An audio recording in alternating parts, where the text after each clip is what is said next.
En ce mois de décembre 2025, je suis allé me balader du côté de Lyon, sur invitation de monsieur Jean-François Granat. Vous le connaissez, le meilleur directeur marketing et communication de l'industrie B2B.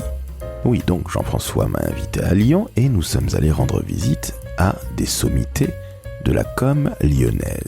Bref, des gones de la com.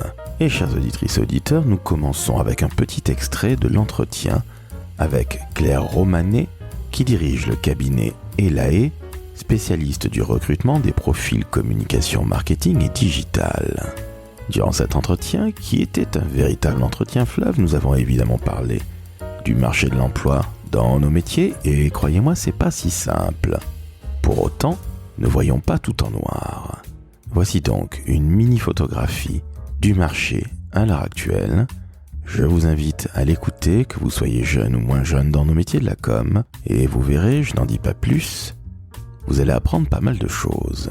Pour ma part, je suis toujours Laurent François, fondateur et dirigeant de l'agence Maverick, et je remercie encore une fois Jean-François Granat de m'avoir invité chez lui à Lyon pour vous faire partager ces magnifiques gones de la com dont fait partie Claire Romanet qui dirige le cabinet Elae. Très très bonne écoute. Le décodeur de la communication, un podcast de l'agence Maverick. J'ai une question qui est toute bête. En assistant à l'Association nationale des communicants à une scène ouverte, il y avait un cabinet de recrutement spécialisé aussi dans la communication. C'était assez intéressant et les deux personnes disaient que dans une carrière de communicant, on allait faire du salariat et aussi du freelancing. À savoir se mettre à son compte, du portage salarial, appelle ça comme tu l'entends. Oui. Qu'on allait passer on allait passer peut-être de l'un à l'autre de plus en plus régulièrement, et et a priori peut-être sur les jeunes générations. Tu le constates ça aujourd'hui, Claire? Je constate qu'il y a beaucoup de sorties d'école qui ne trouvent pas de job et qui se mettent en statut d'auto-entrepreneur pour vendre autour d'eux des prestations, etc. Ça, c'est à l'entrée du tunnel. À la sortie du tunnel, c'est-à-dire après, je vais pas dire 40, que ça va faire hurler tout le monde, mais on va dire 45 ans pour dire un poste senior. Mais typiquement, les gens qui sont en agence à 45 ans, qui sont montés jusqu'à direction conseil en passant par toutes les étapes qu'on connaît très bien, qu'est-ce qu'ils font après? S'ils font pas leur propre agence, ils se mettent en conseil ou en management de transition, ou alors ils changent de métier. Alors ça, il y a des effets de mode, ça a beaucoup été chambre d'hôte pendant un temps. Maintenant, c'est beaucoup restauration, ce qui n'est pas dénué de bon sens parce qu'on est toujours sur la valeur accueil de l'autre, échange de l'autre, etc. Mais c'est un vrai sujet. Quand on a plus de 50 ans aujourd'hui en com en France, si on n'est pas en CDI, c'est quand même compliqué. Et il faut savoir aussi que je donne des statistiques parce qu'il y a quelques années, un DIRCOM qui a déjà, on va dire, 20 ans d'expérience, il mettait entre 3 et 6 mois pour retrouver un job parce qu'il a son propre réseau, parce que le marché était plus intéressant. Aujourd'hui, c'est minimum 12 mois. Donc, il faut aussi être patient. Il faut aussi travailler. Donc là, nous, on donne beaucoup de conseils sur le site elae.com, donc sur la recherche d'emploi, on répond souvent aux questions que les candidats nous font par des billets qu'on essaye d'être les plus concrets possibles. La recherche d'emploi, c'est un vrai job. Ça se fait pas comme ça. Et se construire un réseau, c'est un métier de toute une vie. Alors, je te remercie. Je pense à quelqu'un que j'embrasse, qui nous disait dans un épisode du décodeur de la communication qu'elle avait été en poste 15 ans dans la même entreprise, elle cartonnait, et puis elle avait un petit peu oublié son réseau parce qu'elle avait sa vie perso, sa vie pro. J'en ai plein mes tiroirs.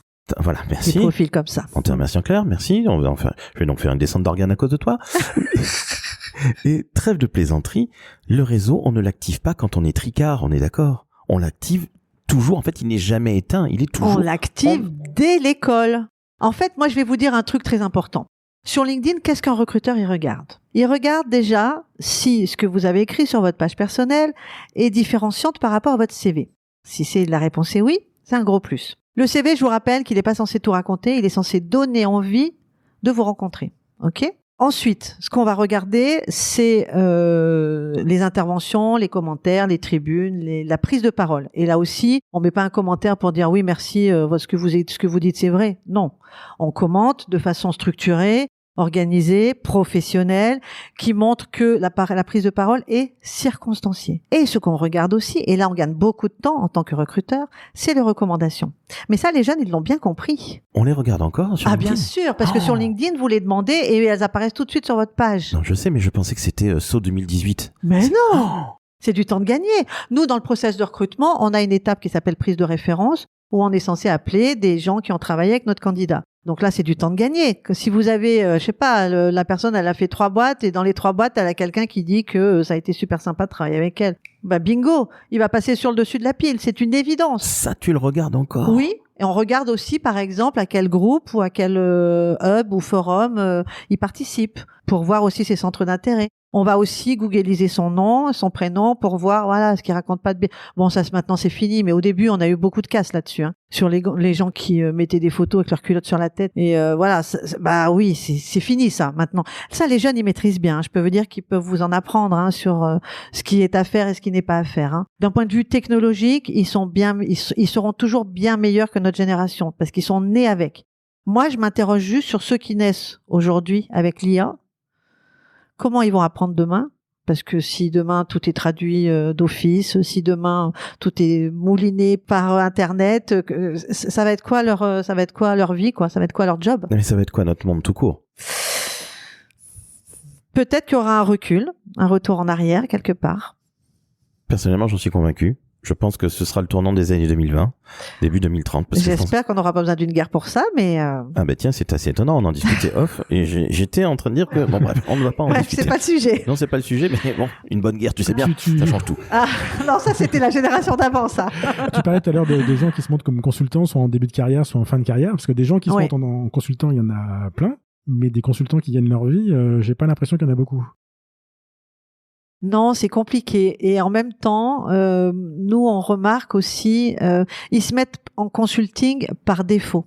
C'est-à-dire que dans leur rêve, ils aimeraient bien créer une boîte, en fait. Avoir des salariés, machin, tout ça. Mais déjà, faut démarrer.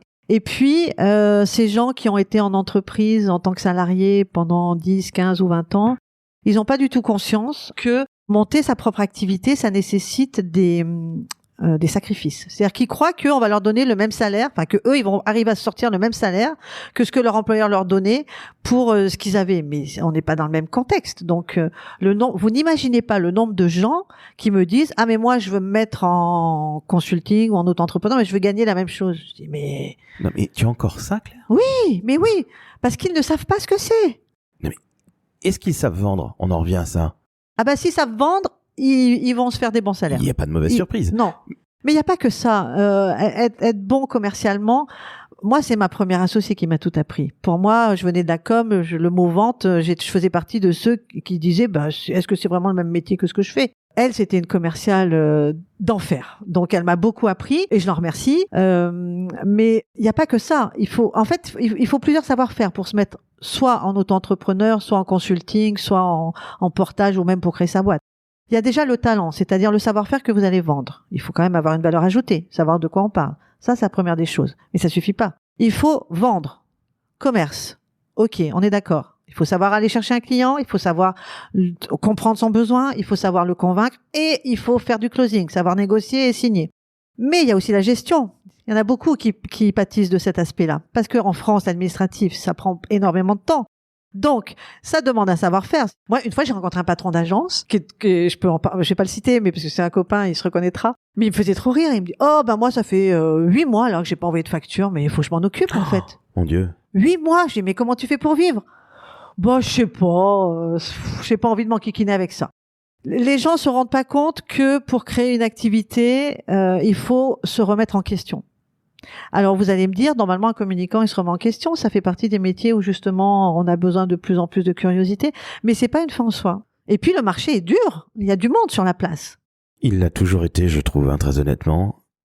Je pense que l'entrepreneuriat, y compris dans la communication, est pas facile et que ça n'est pas donné à tout le monde tout court. Ce qui est dur aujourd'hui dans la com, c'est le monde des agences, parce qu'il a beaucoup changé, qu'ils ont vécu des heures de gloire. Il y a longtemps. Bien avant la loi Sapin, il y a très longtemps, mais même après, avec la pub, il suffit de lire 99 francs pour, voilà. Ça a encore marché jusqu'à il y a quelques années. Et puis là, avec l'arrivée du digital, La concurrence aussi directe des cabinets conseils, on connaît bien ce que nous on a recruté pour des cabinets conseils, qui ont créé leurs propres agences digitales ou qui les rachètent.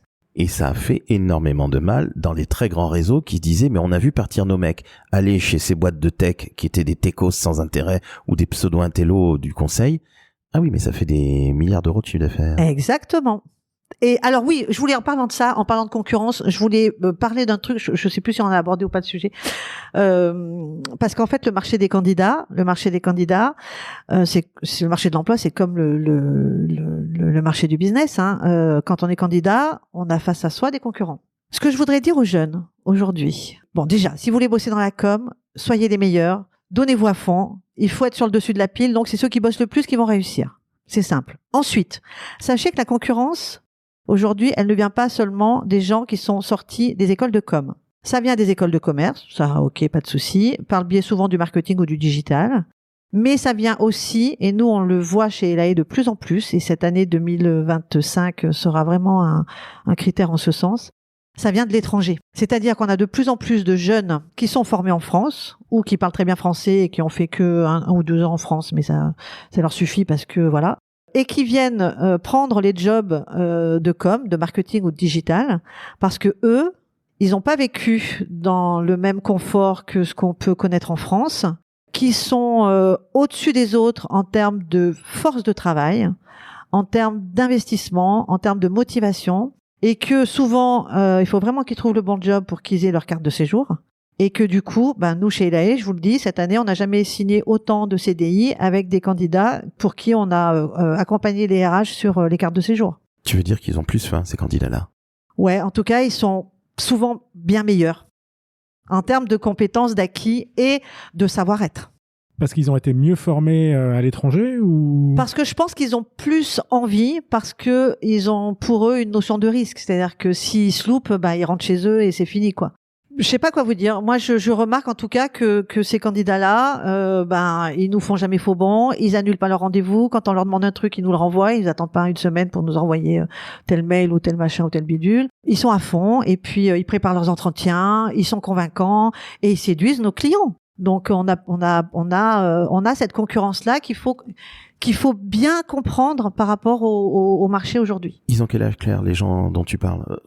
Alors, pour les 3 derniers auxquels je pense, ils ont entre 30 et 35 ans. Non, entre 28 et 35 ans. Donc ce sont ce qu'on appelait des premières expériences? Ou non, pas vraiment. Ils ont déjà quelques années d'expérience, mais souvent ils les ont acquises dans leur pays. Et ils viennent compléter avec un master, un bac+5 ici. Ils font leur stage et derrière, ils vont se mettre face à des candidats qui auront le même nombre d'années d'expérience qu'eux. Donc on est face à des gens qui sont compétents. Oui, c'est pas des débutants. Voilà, qui sont pas débutants, qui ont des années d'expérience, entre 5 et 10, ce que tu viens de dire. Et qui font la différence parce qu'ils sont curieux et qu'ils en veulent. Alors ça, que nos auditrices auditeurs du décodeur le comprennent bien, qui recherchent un emploi ou je ne sais quoi aux caisses, comprenez bien qu'il n'y a pas uniquement désormais, et merci Claire, on va faire des descentes d'organes à répétition à cause de toi, Jean-François et moi, il n'y a pas uniquement la concurrence sur notre propre territoire entre Français, disons les choses clairement, il y a aussi des gens qui viennent d'autres pays, qui parlent aussi bien le français que vous, qui parlent aussi bien l'anglais que vous. Qui écrivent mieux même parfois. Merci. C'est clair. Parce qu'ils aiment la langue. Ils aiment la langue française, ils sont chez nous parce qu'ils aiment la France. Je pense aux Africains, à nos amis africains. Oui, et les Asiatiques aussi. Et voilà. Donc, comprenez-le bien. Il y a de la concurrence depuis toujours, je trouve, dans ce métier. Il y en a encore plus, parce que le marché est difficile. Et en plus, nous avons une concurrence qui vient d'ailleurs. Oui, mais il faut pas avoir un discours alarmiste. Moi, je crois que ce qui fait la différence, c'est la volonté. Vous voyez, c'est marrant, je suis en train de relire le bouquin de la vie d'Eminem. Je sais pas pourquoi je suis en train de ranger ma bibliothèque par ordre alphabétique. Du coup, j'ai sorti plein de trucs que j'avais en doublant. J'ai dit, tiens, mais celui-là, je me souviens pas, qu'est-ce que ça raconte? Et Eminem, c'est un mec qui vient de la ville de Détroit. C'est une ville, mais horrible, sordide, où il y a que des pauvres qui se battent tous et qui se tuent tous entre noir et blanc. Et lui, c'était un pauvre blanc, bref, une vie de misère. Et on croit qu'il a réussi comme ça parce que il avait du talent. Mais non. En fait, ce que le bouquin explique, c'est qu'il a fait que travailler. dès l'âge de 14 ans, il commençait à faire des battles, à écrire ses textes, à faire de la musique, et il a bossé comme un fou, comme un taré pendant des années. Moi, c'est ça que je cherche chez les candidats aujourd'hui. Et ce que je veux faire passer comme message, c'est vraiment, et il faut rassurer les parents, c'est pas parce qu'on fait que votre fils ou votre fille va faire une école de com sans savoir s'il y aura un CDI derrière. Déjà, le CDI, c'est pas une fin en soi. Ce qui compte, c'est qu'on trouve un job où on se fait plaisir, parce qu'on ne fait bien que ce qu'on aime faire. C'est ma phrase fétiche, c'est celle que j'ai mise sur mon truc LinkedIn. On ne fait bien que ce qu'on aime faire, donc il faut savoir où vont nos priorités. Et vraiment, si on sait, on a un but dans la vie, qu'on veut faire ceci, eh ben on va se donner les moyens de faire ceci, et voilà. Et avec le travail, on y arrivera. Moi, j'avais une question, Claire, qui était, tu parlais de concurrence entre gens. Est-ce qu'il y a une concurrence entre marketing et communication encore aujourd'hui, ou est-ce que les deux métiers sont finalement qu'un seul métier? C'est une très bonne question parce que c'est très compliqué aujourd'hui. Je sais pas si tu as déjà demandé souvent à quelqu'un de faire la différence entre marketing et com. C'est un vrai sujet parce que dans le marketing, il y a beaucoup d'actions de communication et inversement. Pour moi, c'est un seul et même métier qui va regrouper aussi toutes les compétences qui concernent le digital. Donc, c'est de plus en plus difficile de cloisonner. Hormis les grosses boîtes, où, par exemple, tu vois, dans la grande distribution, nous, on a beaucoup recruté pour des très grandes marques, à la fois des fabricants, des groupes de distribution, etc. Par exemple, quand tu commences comme chef de rayon, c'est une partie du marketing, et quand après tu vas aller faire de l'événementiel, c'est une partie de la com. Donc la partie événementielle, par exemple, elle est dans les deux. Donc tu vas comme ça évoluer au fur et à mesure du temps sur un savoir-faire qui dépendra de ce dont tu as envie, parce que il y a beaucoup de marques de FMCG, donc de produits de grande consommation, qui font débuter leurs jeunes diplômés d'école sur le terrain.